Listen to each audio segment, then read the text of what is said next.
Ya mafuriko makubwa imetolewa huku mvua kubwa ikiwemo ya El Nino ikitarajiwa katika maeneo mbalimbali ya nchi kuanzia tarehe 22 Aprili hadi 27 Aprili mwaka huu wa 2026. Baada ya kipindi hicho cha mvua kubwa, mvua ya El Nino inatarajiwa kuanza kati ya mwezi Mei na Juni mwaka wa 2026. Mwanahabari wetu Sally Davida anaarifu zaidi.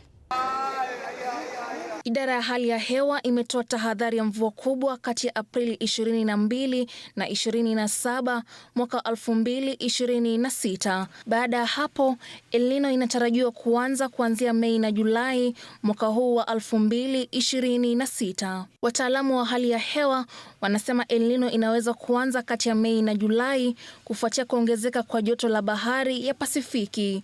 Hali ya joto pia inatarajiwa kuendelea kuwa juu ya wastani. Aidha, athari zake zinaweza kuleta mvua zaidi sehemu moja, ukame sehemu nyingine, pamoja na hali kali za joto na dhoruba. Maeneo yaliyo katika hatari ni pamoja na pwani, kaskazini mashariki, bonde la Ufa, nyanda za juu mashariki na magharibi, pamoja na maeneo ya ziwa Victoria. Hata hivyo, wananchi wanashauriwa kuwa waangalifu dhidi ya mafuriko, kuepuka maji yanayotiririka na kuchukua tahadhari wakati wa radi na hali mbaya ya hewa. Sally Davida, TV 47.